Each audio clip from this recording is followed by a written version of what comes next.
Now, the characteristic of any local anesthetic agent, ideally, it should have a very rapid onset that you inject, and within like maybe seconds, the effect is there, and you can start doing the procedure. This will avoid a lot of waiting time because that also creates panic in patient.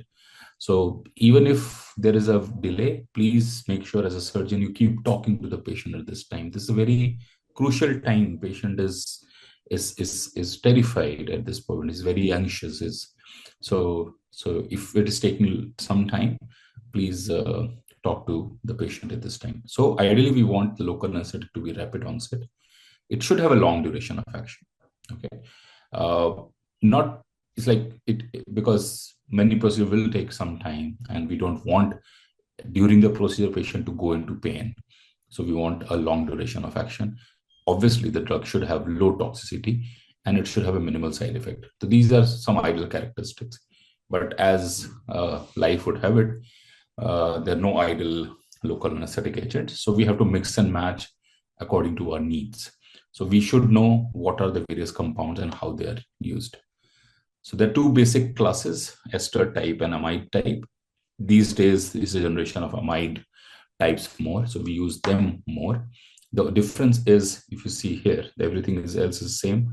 Here they have Ester compound, here they have Amide chain. So this is the difference, which is the thing.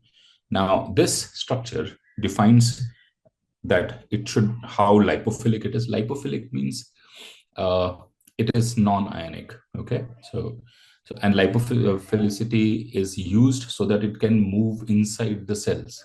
And as we stopped, that the drug has to move inside the cell. So this is determined by lipophilicity. So if any drug is more lipophilic, that means it will be able to enter the nerves and its potency is higher. Okay, it has an aromatic ring, which generally causes the block. So that is the main thing which acts. So lipophilicity part, which is this first part, it makes it enter the cell. And amine group, which is mainly the ionic group, it is responsible for clearing of the drug. Now, ionic means it will be absorbed in the blood and then will be cleared off from the blood circulation. So amine is basically clearing off. So if the drug is ionic, if the drug is more ionic, or if the pH or the local conditions are making it ionic, that means it will be cleared off from the body very fast. So it will decrease the action. That is why it said, if the pH is less, it is more ionic, means the action is less. Okay. And if the drug is lipophilic and it is non-ionic, the potency will be higher. Okay. So this is some concept. Please be on mute. So this is why the amide-based local anesthetic agents, they work-wise is same. Both the groups will work in the same way. Examples are Lidocaine, Bupivacaine, and Ropivacaine. These are the agents which we commonly see in our OTs, in our OPDs, in our outpatient procedure rooms. Advantage is it has a longer duration of action and it has lower risk of allergic reactions as compared to esters. Now, esters are very short-acting drugs, but they're very ionic. The compound esters are very ionic. So they depolarize fast and then they're cleared off from the body very fast. Whereas amine group in the body pH, they remain non-ionic.